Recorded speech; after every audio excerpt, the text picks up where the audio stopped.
Hey, what is up, everyone? I just want to talk about something real fast. One sec, I'm gonna fix my audio. Awesome. Sweet. So I just kind of want to hop right into this. Oh shit. One second.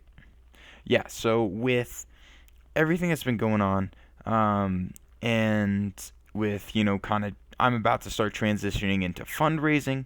I kind of want to talk about this tip that I got recently. It was from this guy named John Henry Style. Great guy. I cannot, praise him enough in terms of his content, what he puts out. Definitely something that I want to emulate down the road, and what I'm trying to get at with all my content and everything. So I want to kind of talk about how I'm going to go about pitching on my company and some tips and tricks that I'd recommend you implementing if you're starting to fundraise for your startup, your business, or you're trying to do that friends and family round. How you want to basically communicate that vision and that dream to, whoever's listening, right? So the name of the game is transferring certainty. The certainty that I have in my company, in my dream, in my vision, right? Into that person that is trying to think if they believe in me or not. If they think that what I'm doing is good or bad or otherwise. You want to make sure that they're putting themselves in a position where they're certain that they're going to be able to get this thing done and that they're going to be able to see this thing through and see consistent, sustainable returns over time, and that this thing is going to win, right? Because that's the main problem that people run into when they're fundraising. It's that they aren't certain. So when they're not certain, they're like, well, I'm not really sure about how this is going to go, or I'm kind of nervous here, right? I think that being human is good, but you really should identify the needs of why those nervousnesses happen, where that nervousness kind of stems from, and then attack that, and then move on and see what else you can do. But I want to talk about how I'm transferring certainty and how I'm going to open my pitches, right? So I'm going to say, hey, John, I want to tell you two things that I know for sure. This is in a setting, by the way, where it'd be like I'm pitching, right? This isn't a phone call because that's going to be a lot more relational, right? I'm building rapport. I know two things for certain about the next 5 to 15 years. Do you want to know what those two things are? One, small businesses are going to fall behind at an exponentially fast rate, and that they're falling behind because they have a lack of technology and resources and overall just know-how in the current economy, that they're just getting kicked in the balls and it's going to get worse, not better, at an exponential rate. Right? That is one thing I know. Number two thing I know, there is going to be massive and unfathomable unemployment in the United States and around the globe over the course of the next 5 to 15 years. Right? I know those two things for a fact. That is not going to change whether you invest in the company, whether you move on, whether you go live your life for the next 5 to 15 years. These are two things that are going to happen within the next 5 to 15 years, without a doubt in my mind. Right? So, you might be asking yourself, what in the world does this have to do with Ocean Connection? And I will tell you. For one, the reason why I want to make the model free is because of this. And I think that is a massive competitive advantage over every single one of our competitors. Every single one of our competitors is making a business pay a lot of money up front. It does not matter if you're selling on Amazon, if you have a website, if you're doing anything. They're taking processing fees and a monthly fee. Because, why do you think? There is a business model that is surrounded under having a high turnover rate for businesses, right? Shopify doesn't need your business to succeed because they already have the cash flow from you paying, $200, $300, $500 up front. They don't care if your business succeeds or fails. And that's what they have to do because they believe that most businesses are going to fail and that their software doesn't help you. I believe that my software can make it so a lot of businesses are going to be able to succeed. That's why I want to make it free. And yes, we are going to take a small percentage of sale. It's almost like an affiliate marketplace, where we kind of list these products and make it in a way that is really good for those guys and girls, that start businesses. That's why I want to make it free, because I think that the other places in the market are missing it big time, and that they're falling behind at a very fast rate. Right? And that second reason, Because all those unemployed people, they're going to be looking for ways to make money, for ways to put bread on the table. Even if there's a UBI out there, which I would not put outside the Biden administration or whoever ends up being president in the next 4 or 5 or 6 or 7 or 8 years, right? There's still going to be people that are looking to make money. There's going to be people that are looking to, monetize their passion. And I think that this is a movement and not just a small subset of people that are starting to do this stuff. I think, hey, your grandma that's going to start a knitting business and they're going to be able to set it up really easily, they're going to start that business. I think that I want to be able to create software and tools and resources for these small businesses and independent entrepreneurs to be able to sell on the internet effectively and affordably. That is the name of the game. Because I know 3 things as well. If we are faster, if we're faster, better, and cheaper than our competition, we will win long term. And I think that those are 3 very, very obtainable goals because I think the priorities of other companies are very misguided. And that's where I see the competitive advantages, is because you're right. Amazon could come out with a small business feature tomorrow. And I would completely agree with you that they would have the upper hand for a little bit. I would completely agree with you. But I think long term, they don't want what's best for small businesses. And there's a very specific reason why. Because they have a conflict of interest. Because they see what is best for the customer is going to trump whatever the small business wants. Right? They're not chasing the same thing. Right? Because what Amazon's going to do is they're going to figure out what items is this small business selling and sell it against it. Right? And run the small business off the platform so then they can sell it to the customer at a cheaper price. And then slowly start raising the price up again until it hits that point where it was at with the small business, right? And these are just overall trends that I think anyone can see happening in the e-commerce world and that I want to make sure that I'm on the forefront of. And those are things that I'm certain of. And I know that I can make a software that is going to be faster, cheaper, and more technically advanced and better than my competition because I'm small. I can pivot and shift quickly, and I'm going to put phenomenal people on my team. We already have a team of phenomenal entrepreneurs and phenomenal co-founders that understand crap a lot better than I do, that are going to be able to fill my gaps and fill my weaknesses. And that's what we're looking at. I see these things as certainties. So all you have to ask your question is not do you want to bet on Ocean, but do you want to bet on these certainties that are going to happen long term? And trust me, you're going to look back in 5 to 15 years when you look at that employment rate of 35% or freaking 5 or 15% increase from where it's at now. You're going to look at that and you're going to be like, man, I still remember when I got pitched this guy that was actually setting up businesses for these people that are going to be out of work and actually creating opportunities within the company in order to jump into positions. Because that's also what I see long term as being things. I want to be able to create a network of people that are driving deliveries for small businesses, right? I think that we can make this thing that's a mutually beneficial agreement for all parties involved. And that we can make sure that we grow this, we scale this up to this point where we could actually scare some freaking people and start taking names. Because that's what I think a lot of people, I think that these big companies are getting complacent. I think they're losing sight of their customer and they're losing sight of things. I think they're falling behind. Even though their stock price might be up, they might be looking really good. The future might look bright. They might make great returns on that stock. They might be able to show that they're competitive at scale, that they're winning, that there's nothing that they can do wrong. I think they're missing the small business consumer and the independent entrepreneur at a scale that we've never seen before. And that these people are going to be flooding to these other networks. And I want to make sure that you get your piece of the pie here and you can capitalize on this trend in a way that you have never seen before and you can see phenomenal returns. So right now, I'm not asking you to bet on me. I'm asking you to bet on these certainties that are going to happen over the next 5 to 15 years. That, hey, I might be early, but I'm not wrong. I promise you that. And trust me, when I first started this company, I talked about having a mobile and a home-faced business. And what happened? We moved into an even more mobile-based economy and a more home-based economy.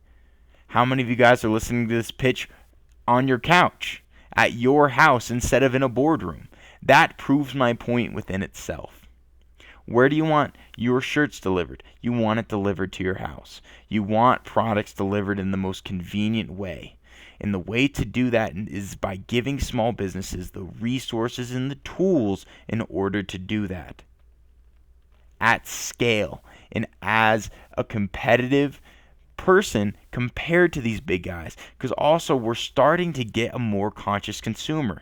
When you look at the movements of Barstool Sports with the small business fund that they've created, I think we can see a heck of a lot of research and a lot more emphasis on small businesses. And we want to make sure that we're the number one place to buy from a small business on the internet. That's our objective and that's our goal. Our goal is to create a platform and an environment, almost an ecosystem of small businesses like an ocean.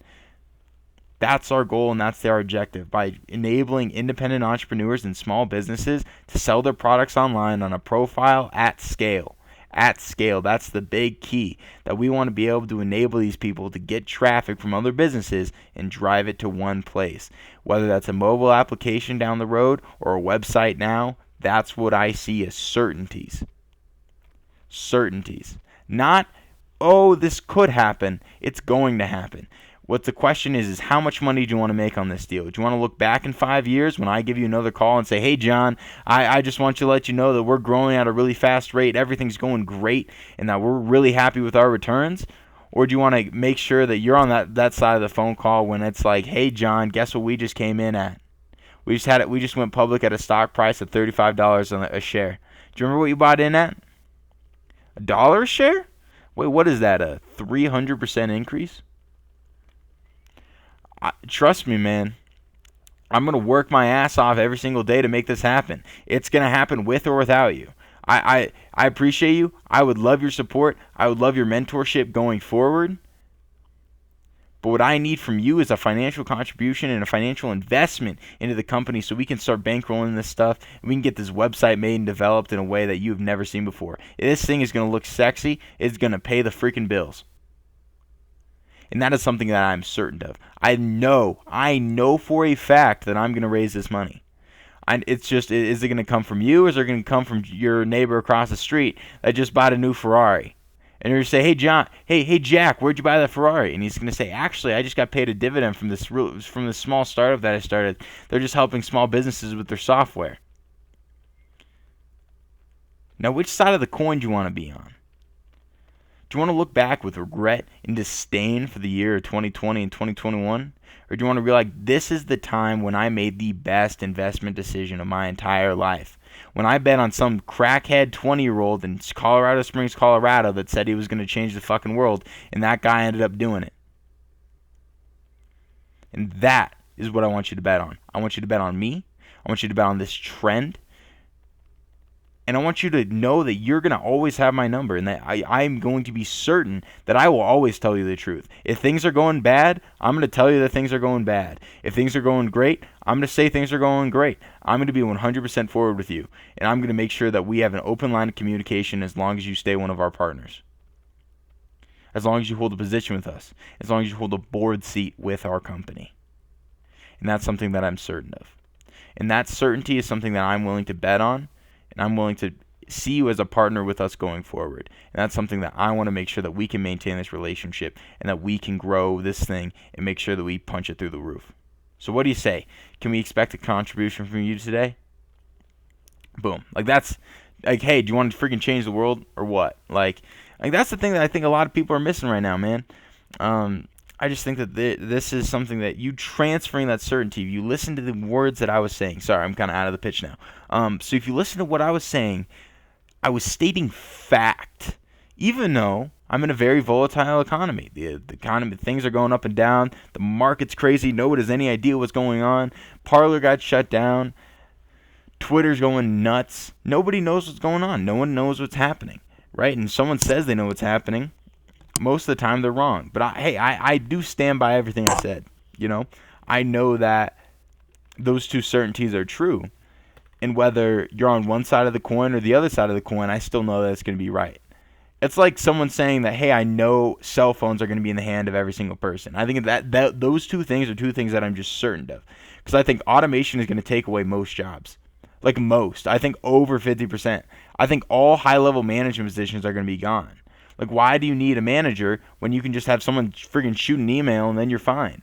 It doesn't make any sense to me. Like, the fact there's so many useless jobs in America that are going to get automated away because they're very repetitive, right? Think about self-checkout with Walmart. They're going to start cutting people. Imagine it. And also, when you're looking at the minimum wage being increased, at scale, there's going to be a lot of small businesses that just can't afford that. That's just a reality. When they're trying to figure out how they're going to pay their freaking bills, when they're looking at the PPEs, all that stuff, they really want to make sure that they're getting on top of it.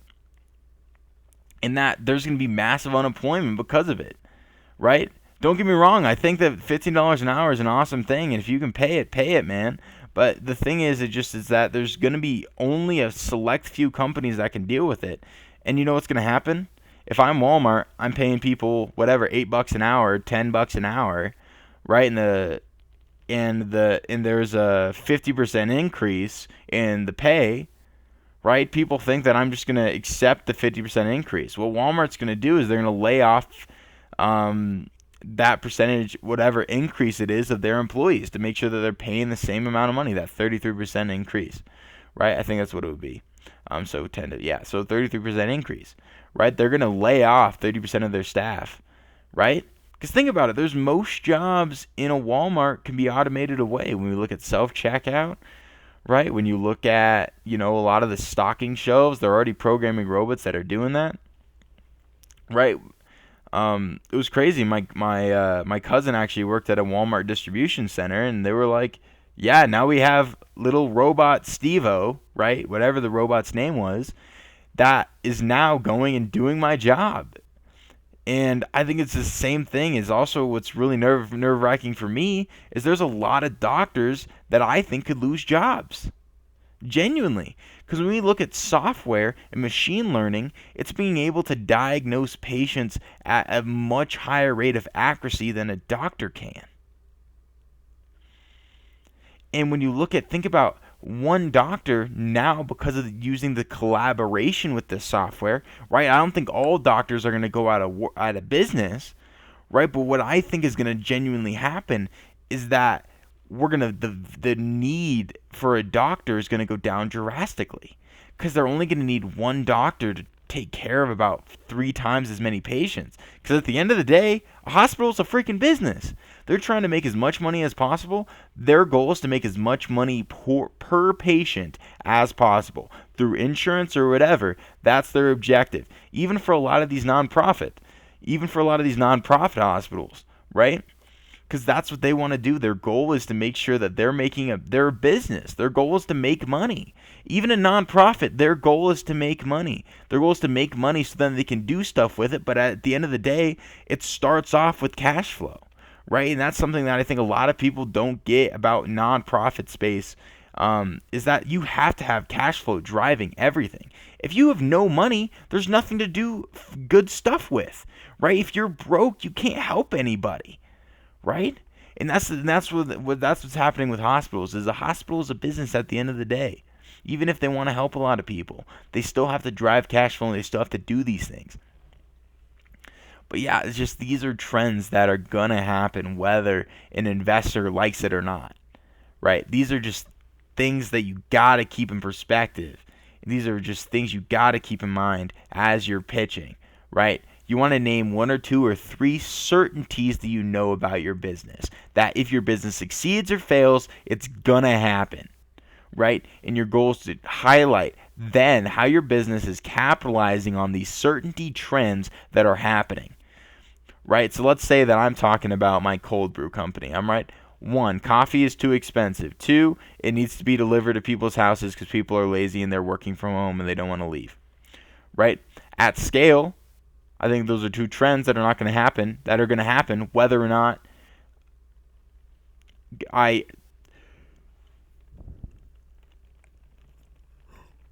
win or lose, right? I think most people would agree with both of those things. And we want to make sure that those are things that people can see and that you can highlight And hey, especially if you have numbers to back it up, like I do, um, you got to be able to show that. I just think that these are things that we should be highlighting as you go through your pitch. These certainties that you know, that you want to be able to transfer that information, that knowledge to that investor, to that other person.